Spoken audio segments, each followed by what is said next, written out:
crimes, dear Vikram, so there will be time to say about that. Okay. All right, Mandie, I think we're being recorded. Yes, so. That's why she's saying it. That's exactly when she's putting it down. Okay, so anyway. Wait, to become innocent, you show you don't have nothing to fear of.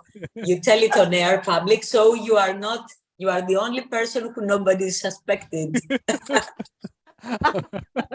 Okay, Love it. Thank you very much, Melanie. That's Mandie. Funny. Of course, Eunice is the one who's given the topic, but she's coming in. We'll get to know what the story about the accident is when she comes back in.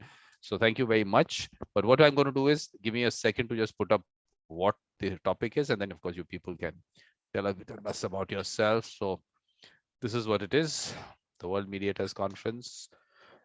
Of course, the last one was, of course, what, 93 sessions, 80 some speakers. This time I'm trying to keep it a little shorter because there's lots more to be done. And of course, mediation and empathy. That's what we're talking about. And we've had interesting sessions. Recordings are all available on YouTube. Just search Mediator Vikram, you'll find the channel. So that's about it.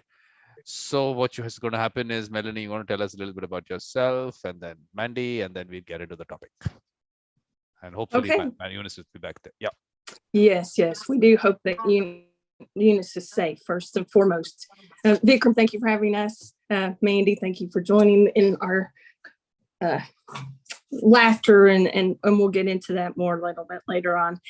My name is Melanie. I do practice mediation, but mostly what I'm doing now is teaching. So if I'm not litigating and mediating, I'm teaching, and I find teaching to be far more enjoyable. I do like to speak on EI, emotional intelligence. I'll bring that up later in the conference. And again, thank you for having us, Vikram. Thank you very much for being part of this and other events that you've been part of. And of course, Mandie's also been part of. So Mandie, you want to tell us a little bit about yourself? Yeah, I'm coming from Greece, from an island named Zakynthos. And I am a sea person, something that inspires all my life. I'm a mother, and I practice mediation the last 2-3 years. I'm very happy I've met this, I found this role for me in life. And this beautiful family of the mediation circle, Vikram. Thank you very much to be part of it. That's really nice. Thank you very much. And of course, this time what I did was, I decided that let's not have countries against people's names. That now let's just go beyond countries, let's just say. And of course, everyone's gone into grayscale. So color has also gone out, and countries have also gone out. After that, I think, let's see whether the last names also go out later. Let's see that when that happens. So slowly we're working towards that. So please, who's going to start off on empathy and mediation? Okay, Mandie, take it. Yeah, get it. So I will share some thoughts I have. I have this sense, because today it's the World Ocean Day. And I had this very beautiful, I saw this very beautiful picture, and I wrote a very beautiful article about the reason why the Pacific and the Atlantic Oceans that meet each other, they don't interfere to each other. There is space between the two oceans, and because this, though they are both oceans and seas, they both have the same things, salt and water and all these things, but in different doses, which makes them become two different things that can't become one. And there is a space between these two, which when I saw that, I felt this common space that they touch each other, but they don't lose their identity, is the mediation space. And I would like to say that, as the other time we spoke about language, I think mediation is everywhere. But Mandie, but we have some who we have Ali who's joined us. We can say hi to him, and then we can get. Look, you know the living room protocol. Someone joins in, we have to say hi to him first. Hi, Ali. Please. Hi, how are you doing? Good, good. Ali is in. You want to tell us about yourself? You can do that, please. Yes, my name is Ali Haider, and I am joining from Islamabad, Pakistan.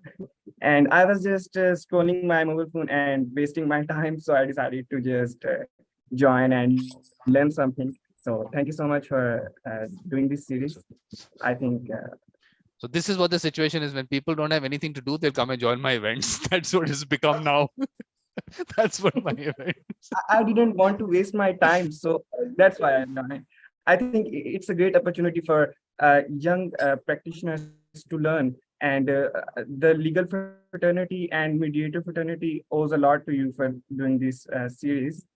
So it will be great for me and many other prospective mediators and practitioners to join these meetings, and I think they will learn a lot. Thank you so much. That's good. Yeah. And I please couldn't agree more, Ali. Please participate in the discussion. Please participate. Yes, Mandie, you were saying something. Yes. So I was thinking, because the topic is the empathy, that this is the place, the common place that connects the participants, is the mediation, and the main place where everybody can act in is the place of empathy, which is, to me, the place of neutrality. This is the space for the mediator and the mediation. And I believe that it is the empathy in the middle as the mediator and the neutrality. And there is one participant is the negativity, and the other participant can be the positivity, or the dispute and the solution, or the objective and the adjective. And empathy is the middle thing between being objective and adjective in my mind. So that's why I thought, with this image I told you about the oceans, that's why I thought that even somebody has a huge amount of sentiments, knowledge, ideas, fears, anything, even if the mediator is in the middle, it is not something that can crash, because it happens in nature. So why not in mediation? I mean, being in the middle and having empathy gives the space for the others to be what they are, and to give a neutral, peaceful zone, which is the place that, through empathy, people can express and show their feelings and fears and ideas and interests and whatever. So empathy is the space and the place of connection. And I don't know, this is my first idea, and I don't think I haven't prepared a full session about that, but I would like to put the idea on the table and tell me if this image or idea is I think what kind of interesting for you. What we should do is we should start with the basic. What is empathy? What is empathy, Mandie? To me, empathy is this. I've already told you, this is the state of mind and the state of feeling between negative and positive. The place where the feelings and ideas of people can be listened and not understood, but accepted. To me, empathy is to accept without judgment and without prejudice. So to me, I won't say what the dictionary says. I say that through my feeling as a mediator. Melanie, what is empathy for you? What comes to mind immediately is emotions and compassion, and I'll go into that more in our next chat. But if we are not aware of our own emotions, then we're not really empathetic to our peers and people around the world. As you're mentioning, take away our demographics, and just as a people, as a world, we have to connect these dots. Compassion.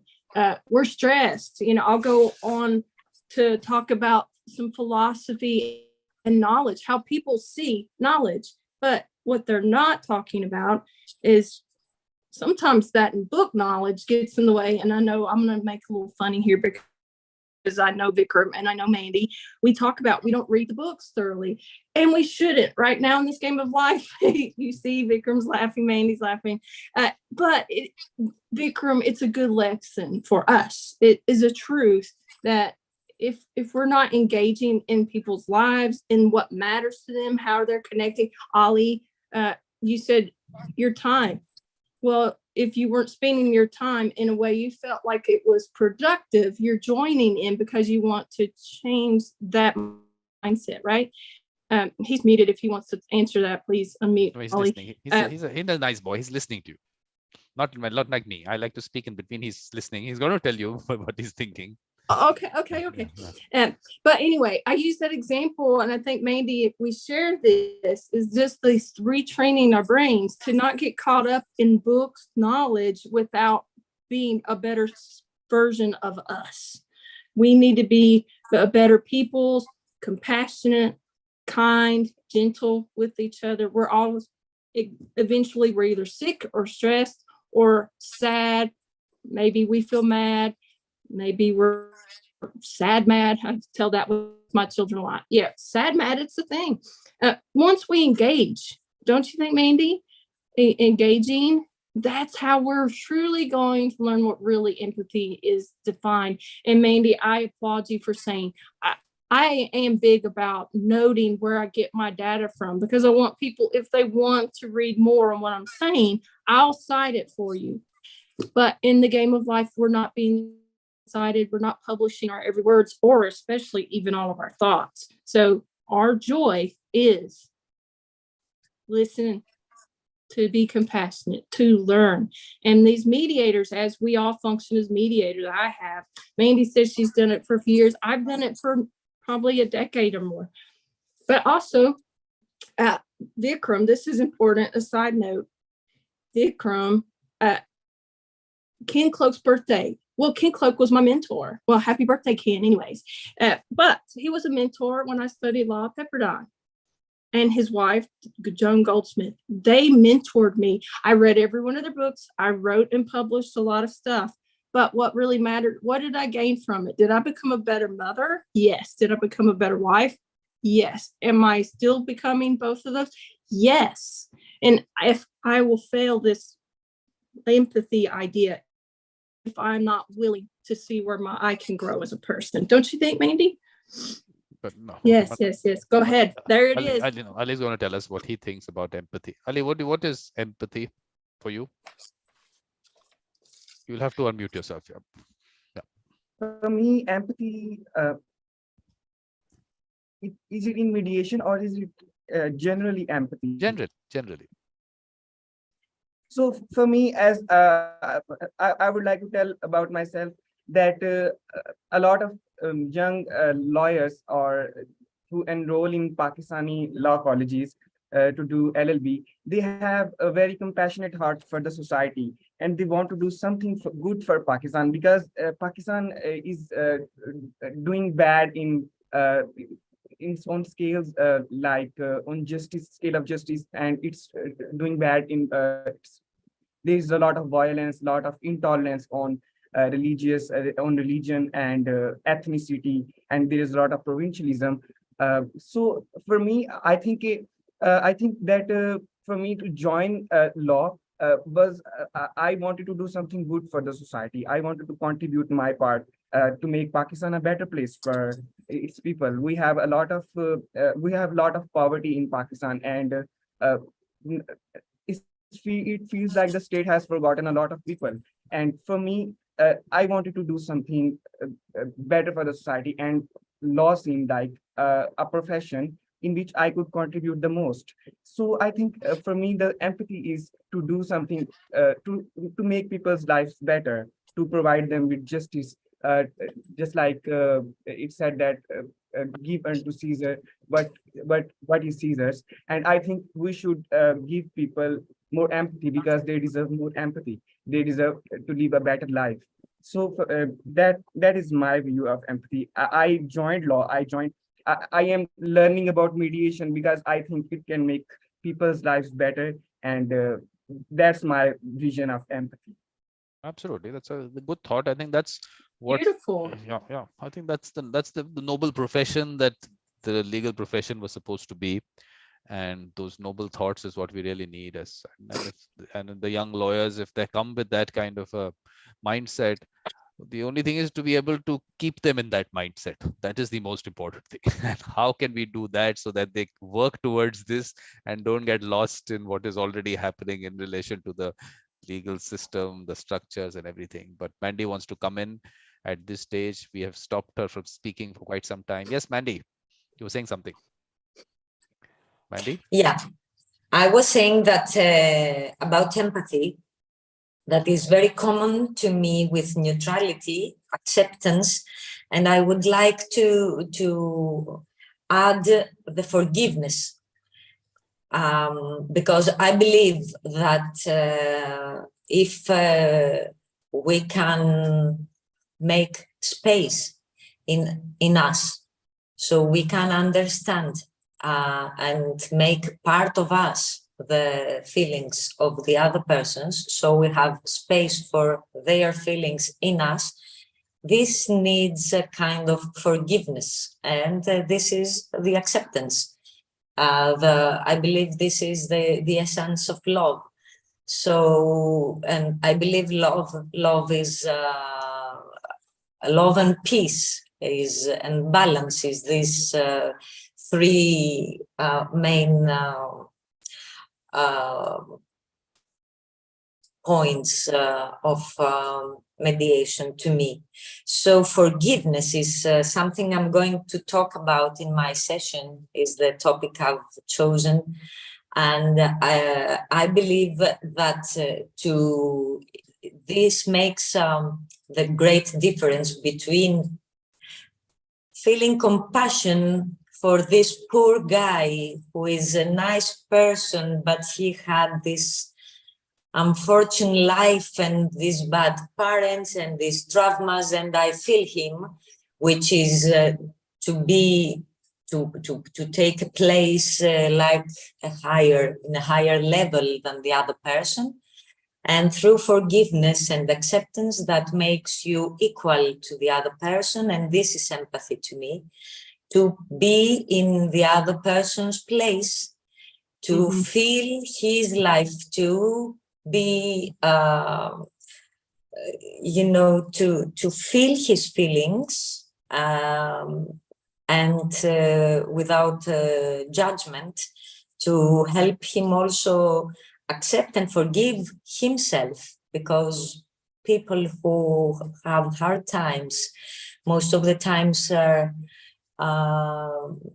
you know, they are against themselves also. When they have a conflict with another person, I believe they are also in conflict with themselves.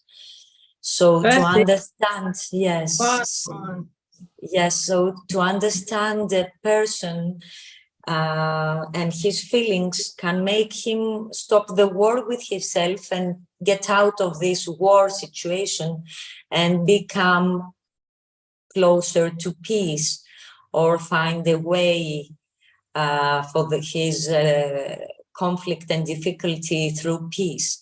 So empathy is a way to make people find peace with themselves, because somebody is feeling them, understanding them, accepting and forgiving them. So if they are able to forgive themselves, they can become less tough and able to listen after they have been heard, to listen another point of view and see another point of view, because they get out of the fear, which is another great obstacle. And empathy helps people to realize that in mediation, there is space for them, and there is nothing going to harm them, or they feel secure and they trust. So the fear becomes smaller or gets out of the room, which is, to me, the most important thing we can earn through empathy, the trust, and to show the door to the fear, which is the great obstacle that makes people make their ego a fighter to protect them. Yes. Which is an instinct of survival, and it is very, very acceptable and very important to feel this this very uncomfortable situation and feeling of the participants, so we can help them. That's why I believe also empathy helps very much to give space to trust. Everybody wants somebody to listen to him, to understand him, to love him, to hug him. I many times have this kind of, I share things, and many times I share hugs or looks or just a hand touch, because everybody feels, has this need, and is a very beautiful human need. So this is the body language of empathy for me, because vibes in a hug is very strong, so you can make a person who is hurt through a hug can feel that you feel empathy for him and sympathy, not only empathy, not only compassion, like he's some poor man. You have love for him.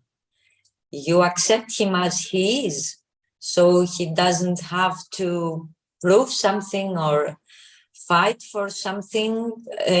Acceptance and love is offered no matter what. So that's something that helps me come close to people, to realize that they don't need these conflicts to prove their worth or something for their, you know, something to be understood. They don't have to prove that. They are understood and loved no matter what. This is empathy for me. No, what happens really is that some people are sent to 40-hour factories to become mediators. Ali, don't go to any of those factories, okay, to become a mediator. And they will be told that show empathy. Now, feeling empathy and showing empathy. In relation to that, Melanie, do you have some thoughts on that? Ali, I'm going to come to you also after that. Yes, Melanie? Sharing empathy. No, there are people, you will hear people saying that you show empathy. Okay, there is a showing empathy, there is a feeling empathy. Now, how do you look at it from the mediation perspective? Well, I watch body language when I'm mediating a case. I'm looking at both parties. I'm watching what is their stress level, what are their body language, their motion. What they're not saying matters as much as what they do say. And I use that body language to help invite. I can sense maybe one party's got something they want to say. So Ali or others that are listening, as a mediator, we are facilitating conversations, but we also really have to be in tune. What are both parties showing? One, do they even know what the conflict is about? And then two, can we help guide them in a conversation that they can show empathy towards one another?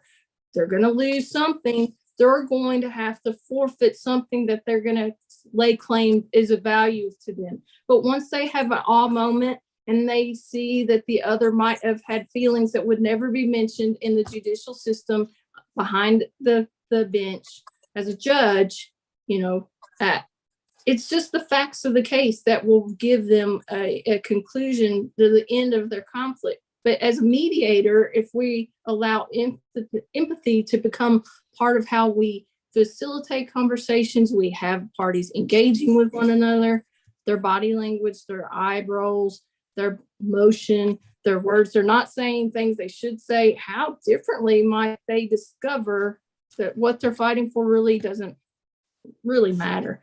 It matters in more sense of family law, because my judgment is going to have to be that I create a space, as Mandie says, we have to think about children for families, and then we have to write parenting plans.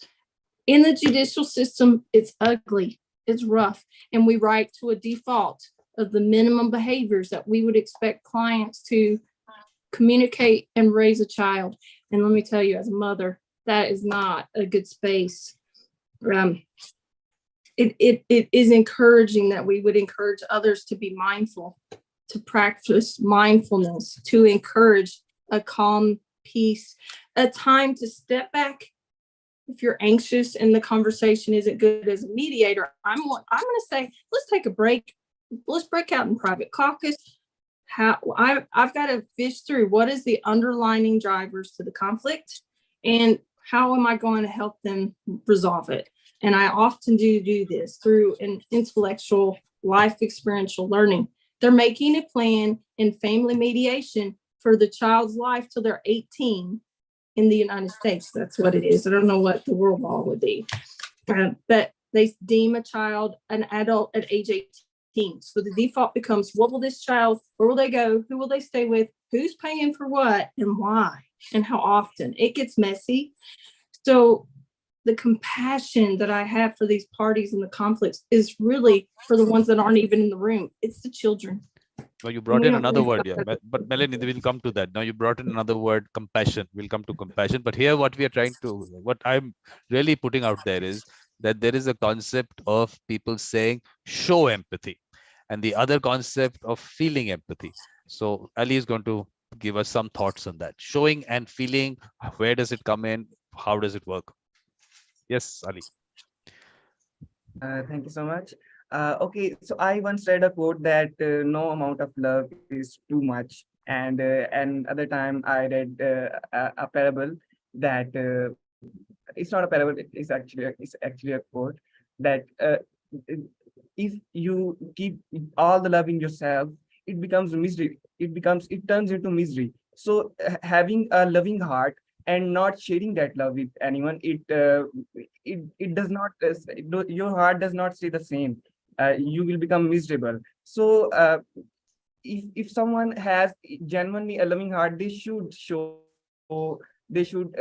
that love with someone. And mediation is a great way, I think, if you are living a sociable life and resolving conflicts of others and helping them live a better life, is a way of showing empathy. It does. If you are staying in your just like I am sitting in my dorm room right now, if I stay here all the time and don't meet people and don't share a positive energy towards them, I think I will become miserable, even though I will not be a bad person, but I will not live a happy life. So it's important for me to go out every day and meet people and make them feel good about themselves, and help them, encourage them, help them feel better about themselves. And if they have any problem, help them solve those problems. I think even though I will still have a good heart, but sharing that love within me will lessen my misery. It will not turn my love into my misery. So I think there is a difference that you recognize. It's a slight nuance that having love and sharing it. Uh, these are two different things, in my opinion. Because this aspect will come up, I think. But Mandie has something to say. Mandie, feeling, empathy, showing empathy. Anything on that you want to? Yeah. Yeah. Yes. I believe that if we are authentical people, what we feel can be shown without effort and without trying to prove something. It comes out from anything, even silence. But also, I believe that a way to show empathy is the humility.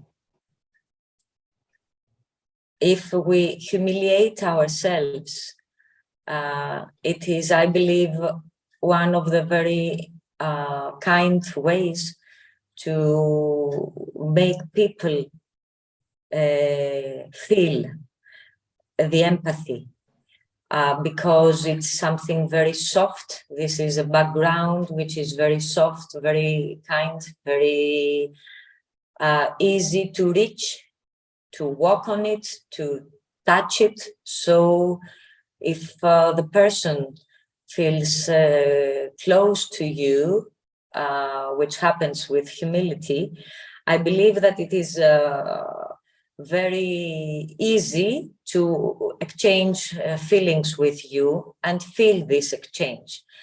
And I believe that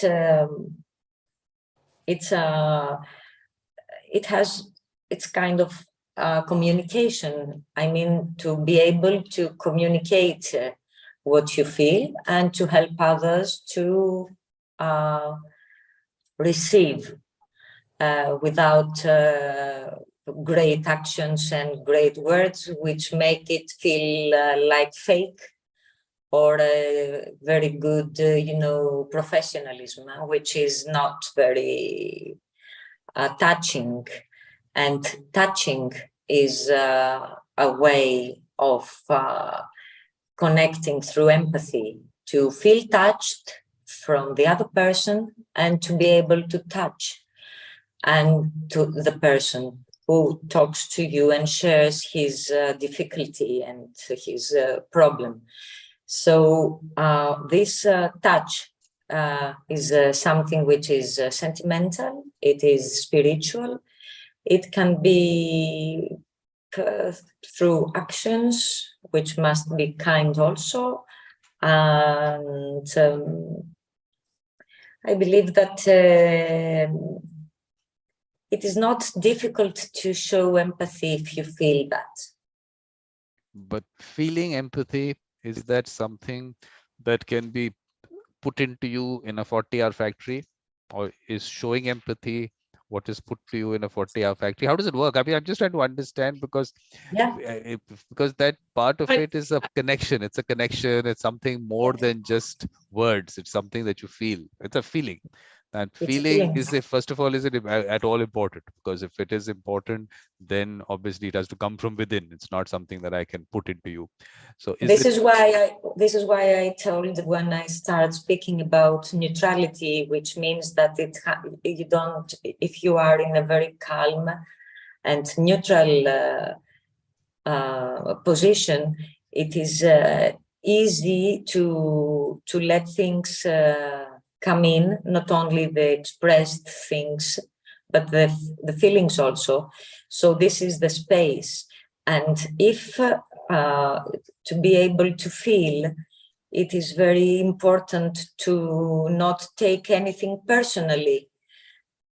Through your beliefs and your experiences, and not even to say, yes, I understand you. I had that same experience. This is not empathy.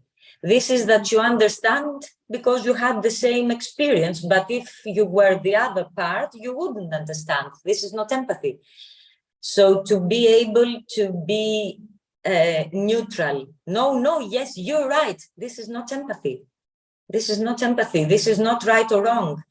And I'm not with you because you are right. This is completely out of the frame of mediation. That's what I believe. It's like talking to a child, which is very beautiful. Melanie talked about children. I believe child is the face of mediation.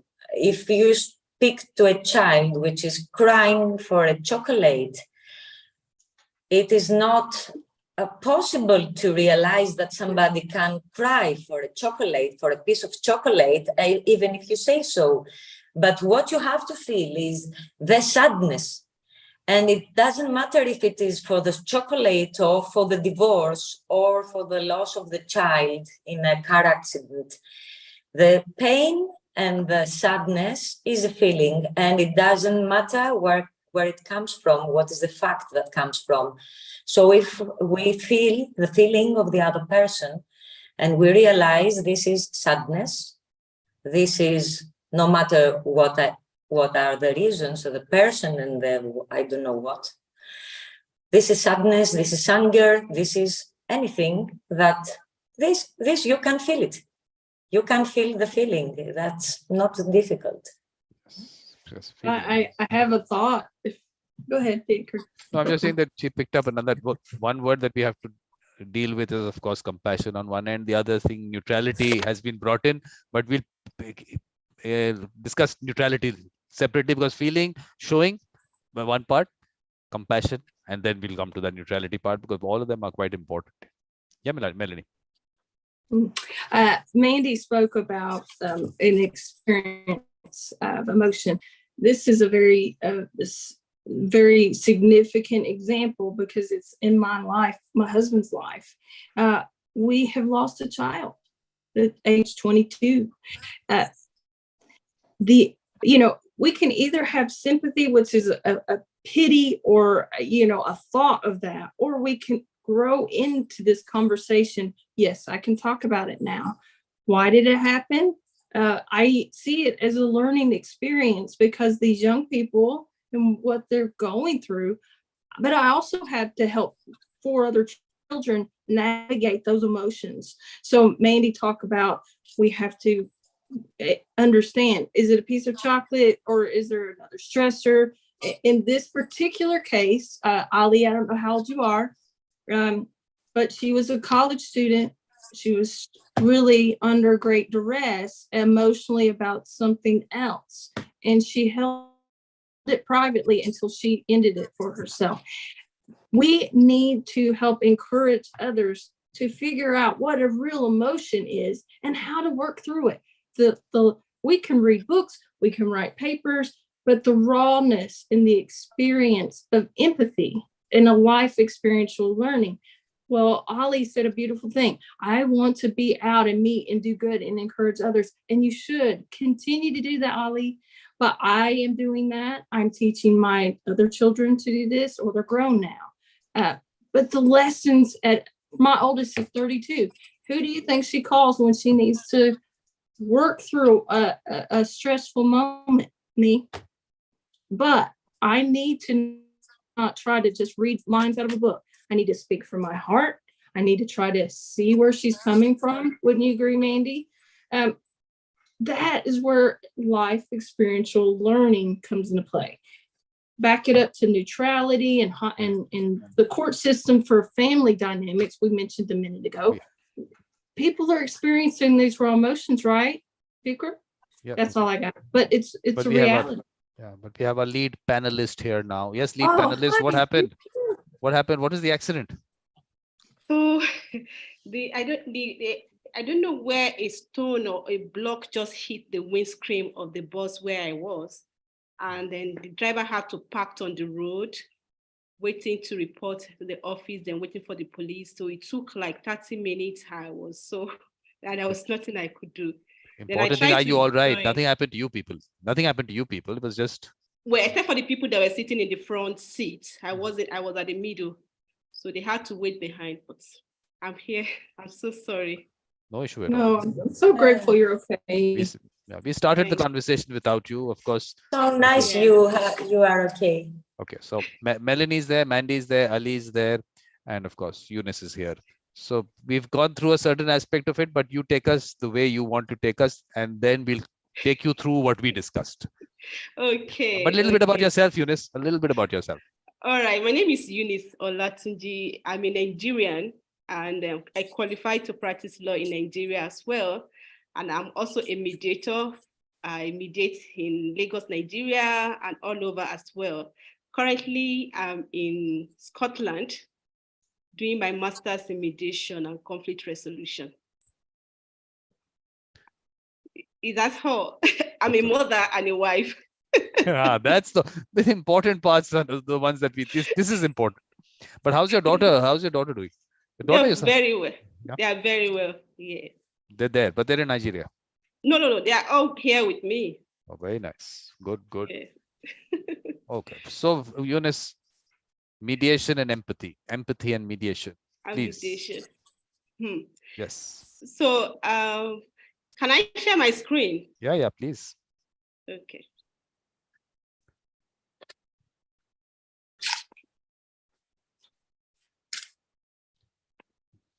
Because the idea of the lead panelist is that the lead panelist had something in their mind to put that topic out there. Let the lead panelist take us through her thoughts. I believe you might have touched one or two things that I would want to say, but notwithstanding, let me just start with what I've. Can you see my screen? Yeah. Yes.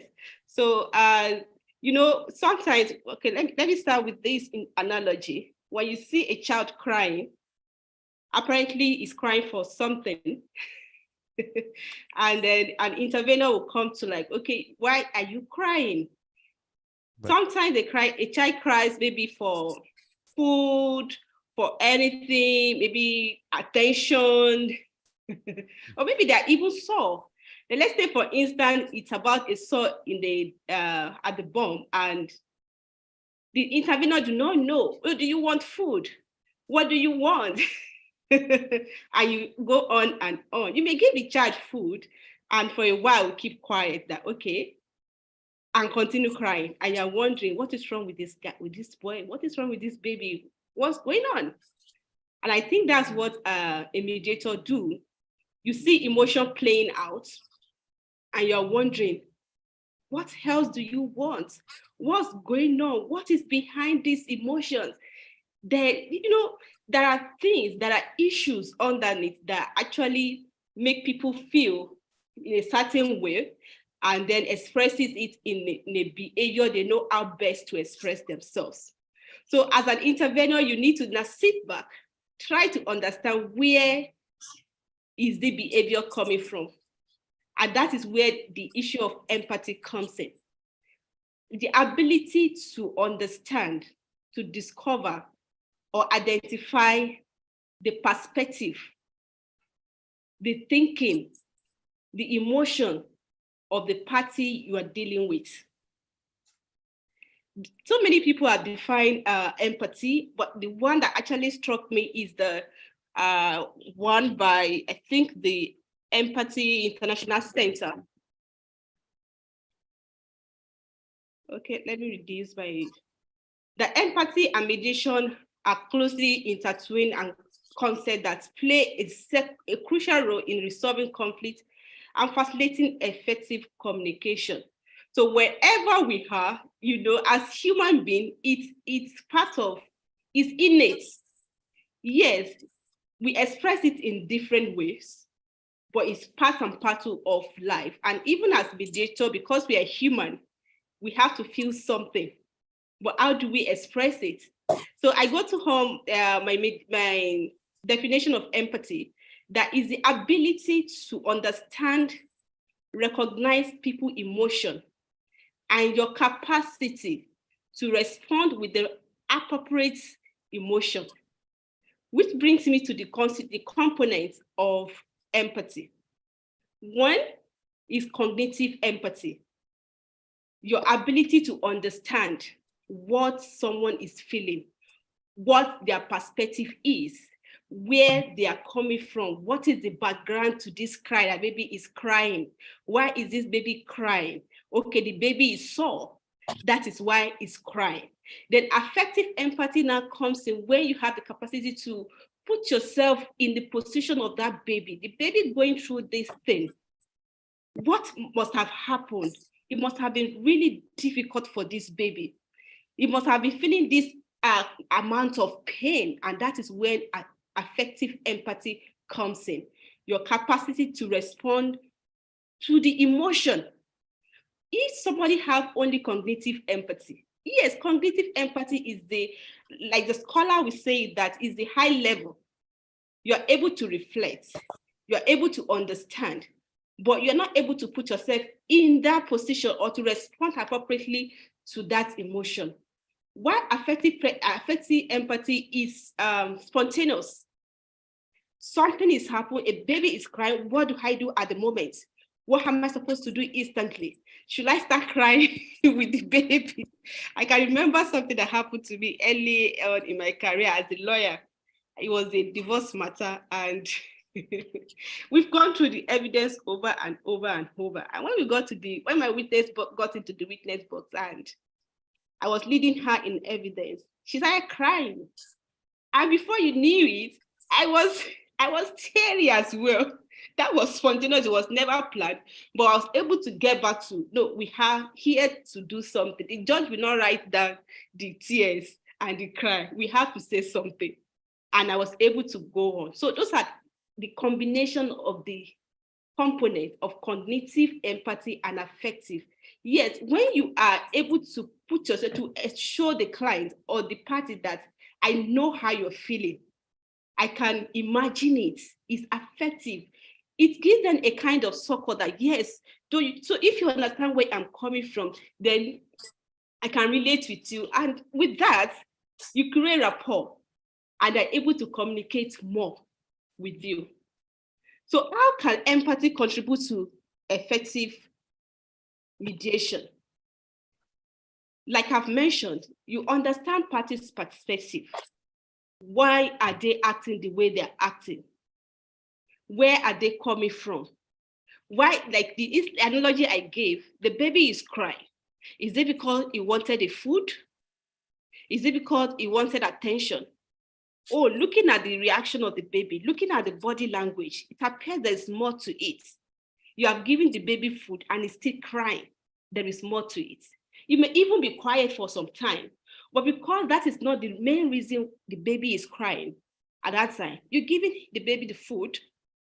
Yes, he took the food and keep quiet for a while, but the pain will continue until you discover that pain, where it's coming from. And you know that by the time the baby now say, okay, you open the bomb and say, oh, is it nappy rash? Yes, you are talking. Well, what have you been thinking all along? So when we're able to get in to recognize this and then acknowledge this and make the party realize that, oh, I know what you're feeling and you understand my perspective, you get them to open up to you and establish rapport and trust in mediation.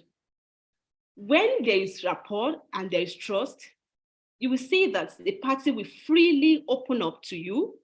We talk, we communicate. Sometimes you may even go outside the the position that they have maintained, because the position was actually engineered by something.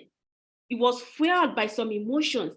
It was fueled by perception that they have, whether right or wrong perception.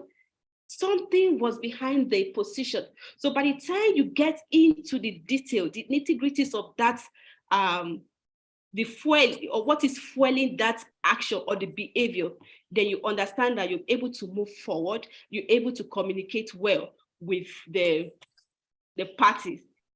And communication brings out more. In fact, with them by themselves, they maybe suggest, okay, maybe this will be the way forward.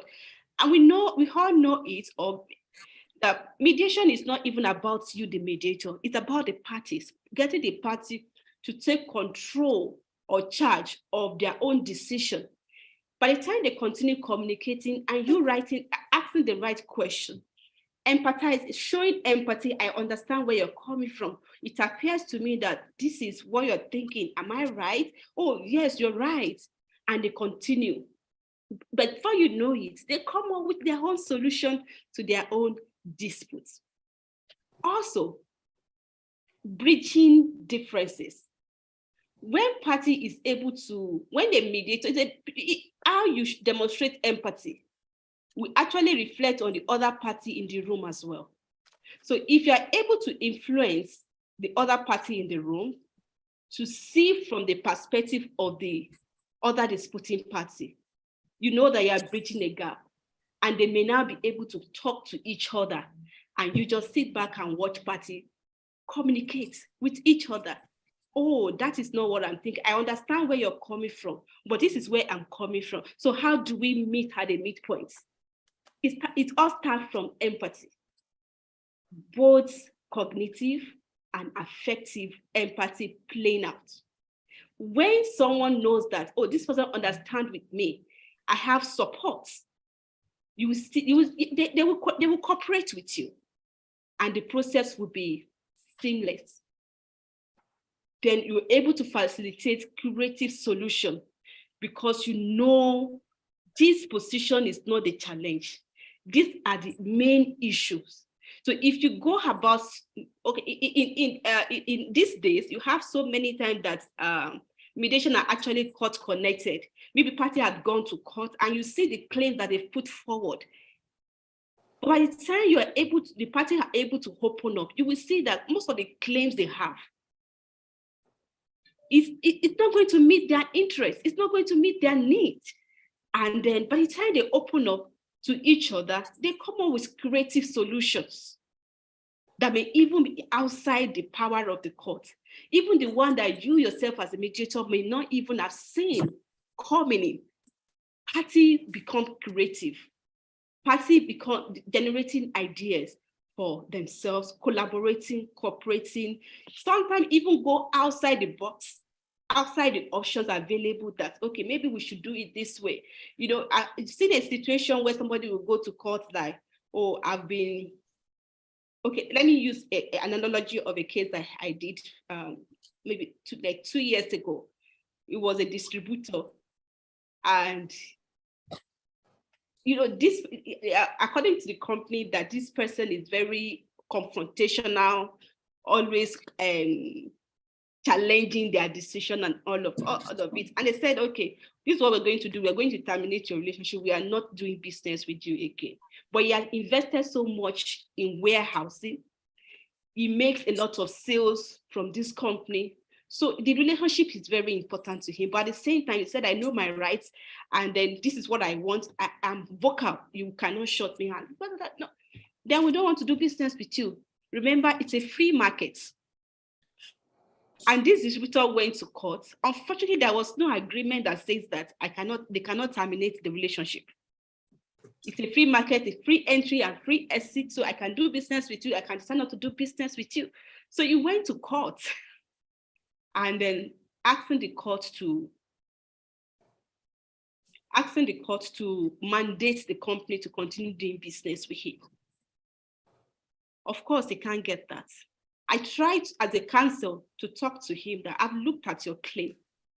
It appears that this is what it looks like to me, like you want to continue doing business with the company. But you know, the court cannot compel parties to do a business with someone they don't want to do business with.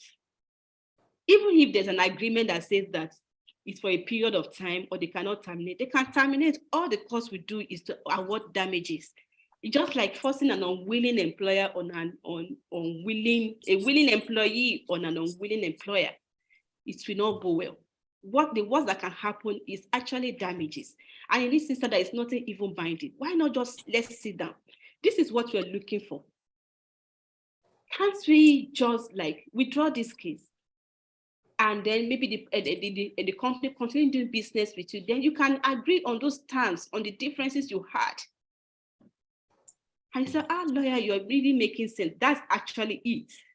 But sometimes, even when you have shown empathy, when you have demonstrated it, it doesn't mean that the problem will go away.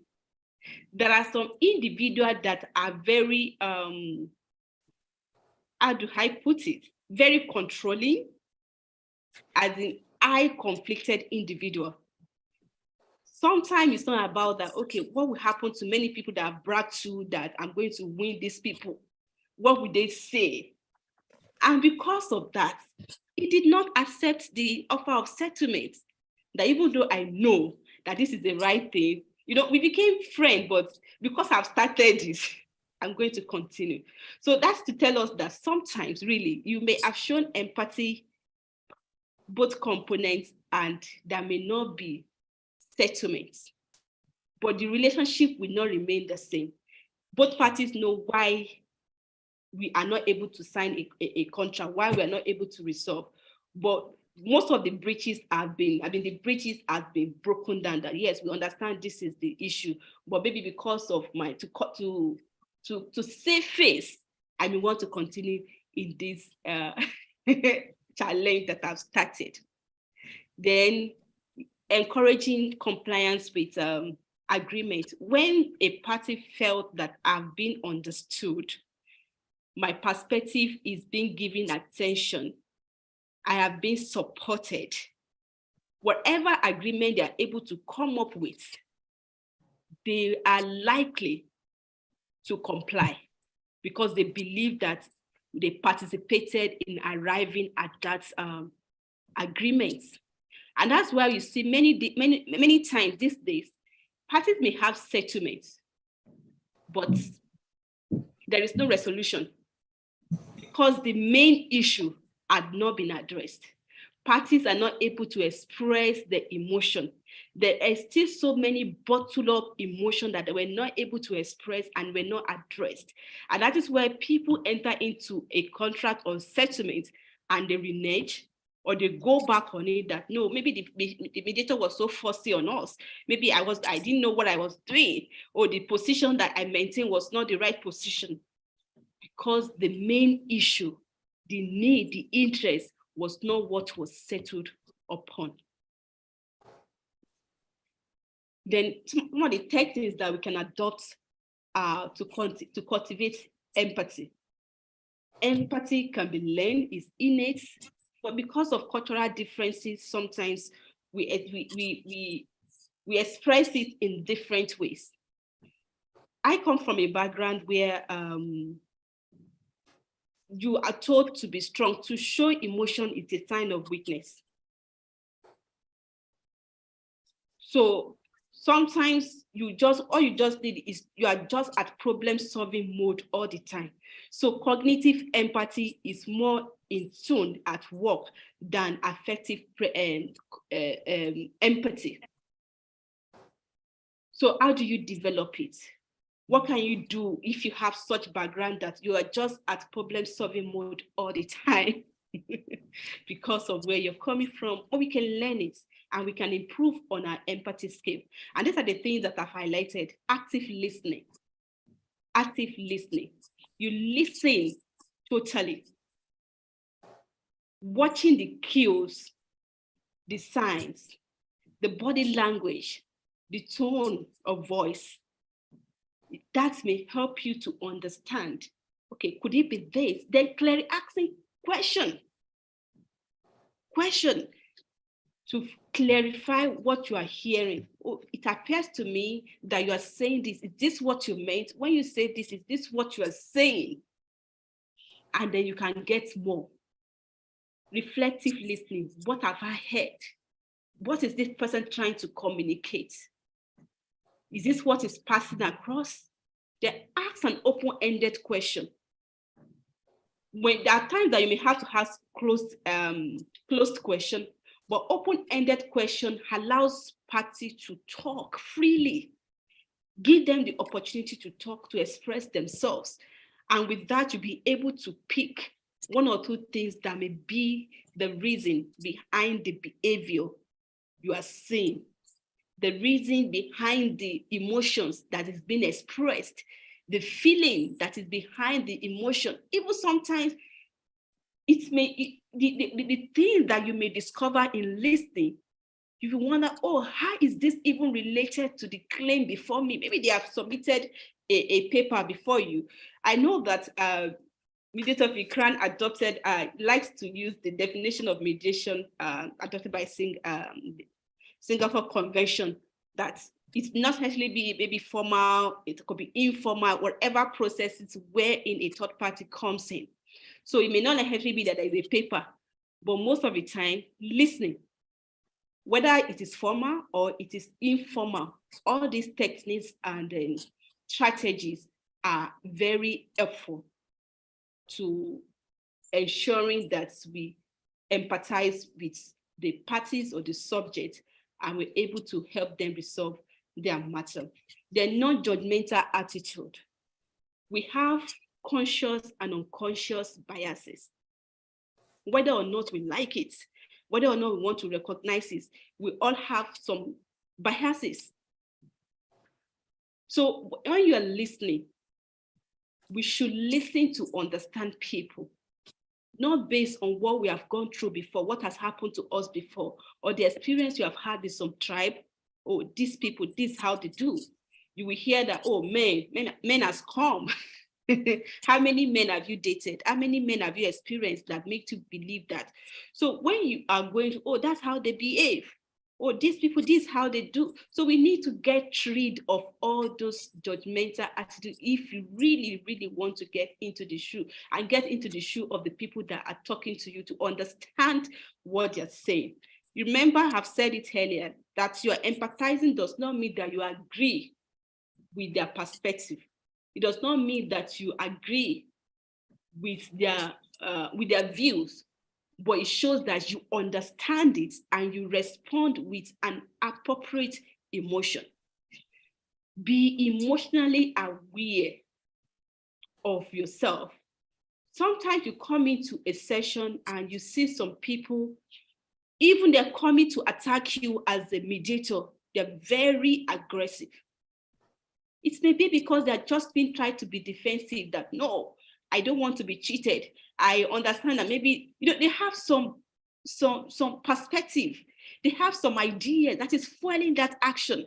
So we shouldn't allow that to influence us negatively. What are you feeling?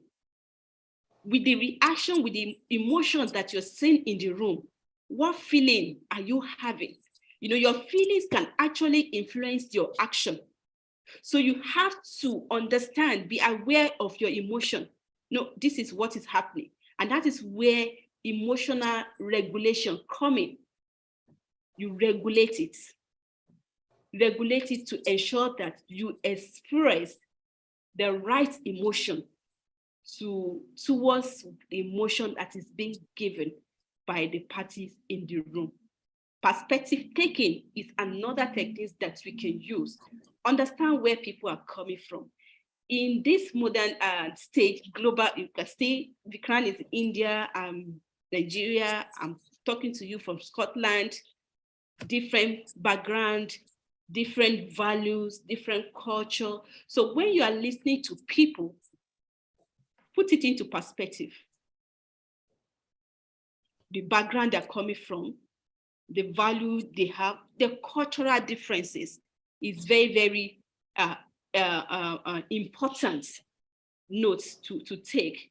when you're listening to people, when you're taking part, this is where this person is coming from, and confirm it. Don't just assume, because assumptions sometimes kill. So we should confirm with the party, okay, this is what is this where it's coming from? Is this why you're saying this? And then they can let you know that, yes, you understand, you're on the same page, you understand what is happening, and then you identify with them. Empathetic language and validation. Oh, I can imagine. Oh, that must be very difficult for you. Oh, so what is going on? Oh, is this what you're saying? Oh, how is it now? How is this now? Be empathetic in your language.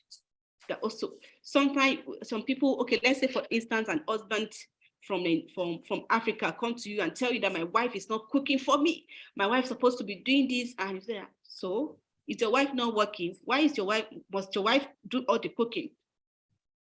You know, that way I was already judgmental. I do not understand where it's coming from. In their own culture, that's what happens. So how does that make you feel? That must be very difficult. So we should mind the languages we're using in while we're trying to empathize with the people in the room. Then continuous learning and reflection. We continue to learn. I remember, well, I've been mediating since 2016.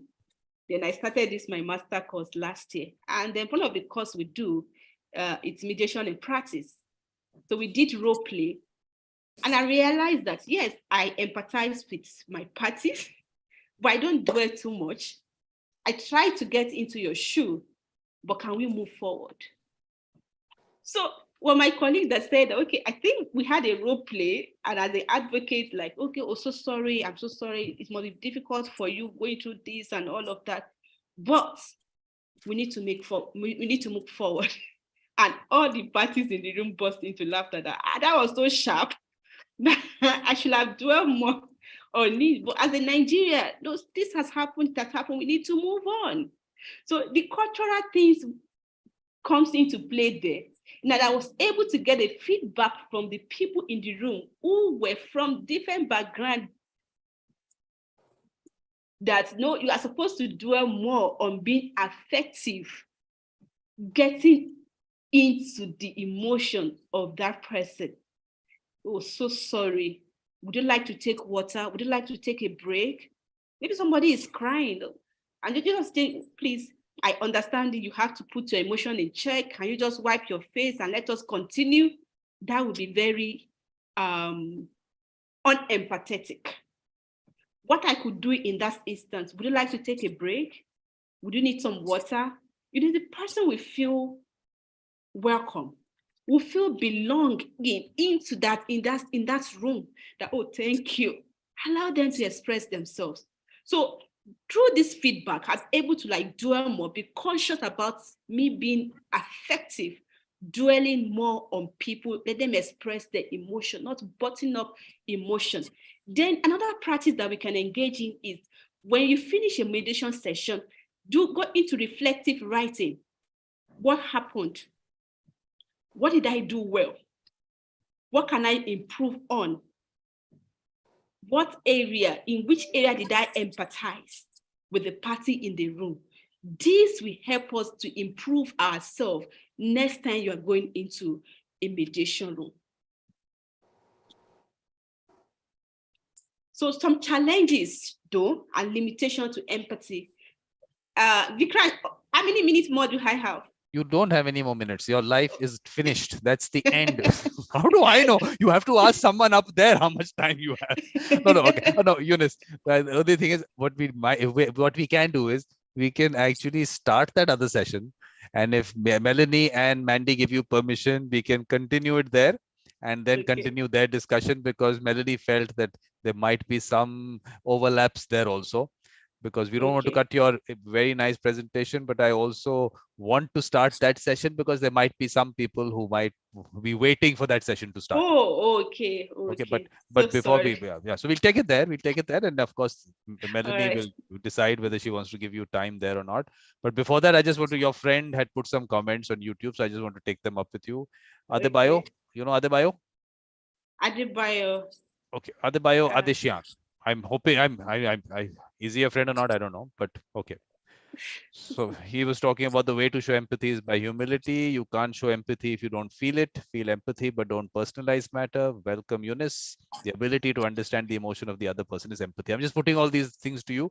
You can take it up later. So, okay. okay. So let me just ask Melanie what the plan is. Melanie, it's your session. That one, your time, the time is yours. So how do you want to take it? Should I start that session and let? Yes, go ahead and start it, but Okay. it is an overlap, and I think Eunice has a lot to say. If she'd like to kind of bring us into her last thoughts on it, we'll jump right in. It is repetitive, and it is beautiful. Let's hear it. And there And we then don't I'll have start once she's done. Yeah, so there we don't have too much of a time issue because that's the last session. So there is nothing after that. We can continue. And of course, we have to say hi to Samantha.